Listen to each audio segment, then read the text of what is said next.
Well, let's speak to Dr. Maryyum Mehmood, who joins us now in the studio. Maryyum is a research associate at Oxford University and an expert on Islamophobia and anti-Semitism. Thank you very much, Maryyum, for coming in. So those are very powerful words there, saying, I feel sorry that he has so much hate.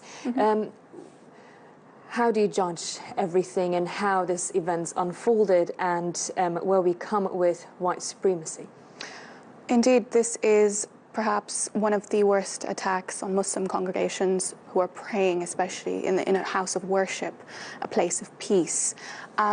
With regards to the global phenomenon, I think now is the time where we realize and understand this is not a fringe group of people. Global white supremacy is a massive problem, and we need to understand the root causes. We need to realize that this is a result of mainstreaming, normalizing, sanitizing hate speech, hateful rhetoric against minorities, specifically in this case, Muslim groups, Muslim communities, ordinary individuals who are now being forced in a time where they are victims, they're grieving, forced to show that they are human, to humanize themselves. So that is more than just a tragedy, it's a colossal. So following the deadly mosque shooting in New Zealand, Trump said white supremacy isn't a danger, isn't a rising danger. What kind of effect is your US president's stance having?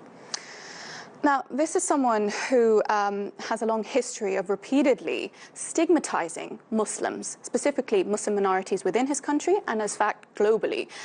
His remarks, will go down in history as definitely some of the worst forms of racializing Muslims, categorize them as a community that are unworthy. Now, at this moment in time, what's important to realize is the actions of this individual and the effects that it has.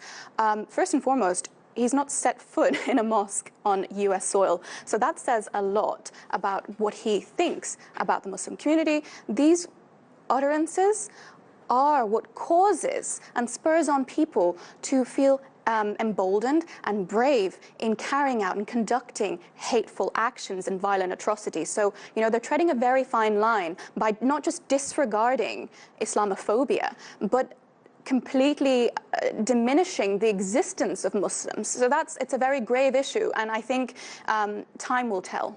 And actually, time repeats itself, because Islamophobia being on the rise is not something new to us. We've seen it before after 9/11 as well, or when it's more far-right governments in Europe too. So at this point, though, how do you tackle Islamophobia where we are today? Indeed, you are right that this is, it's not just something that comes out of the blue.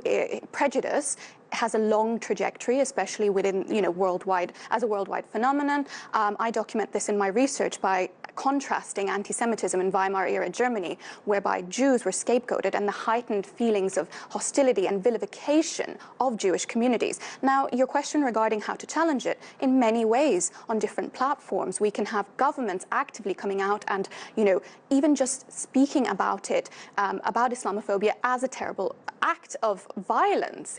This, in fact, was a terrorist atrocity. It needs to be spoken about as such.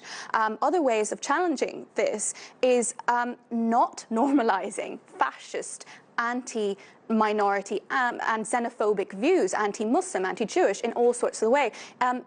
When we have the BBC, for instance, platforming right-wing fascist groups who actively incite hatred of Muslims on the evening following this atrocity, instead, of even interrogating them in a way, or even questioning them about the effects of their speech. Instead, we had them platformed, and that was just quite insulting for those people who have lost their families in this attack. Well, there's still a lot to do and a lot to talk about. Well, thank you very much for coming in, Dr. Maryyum Mehmood, and sharing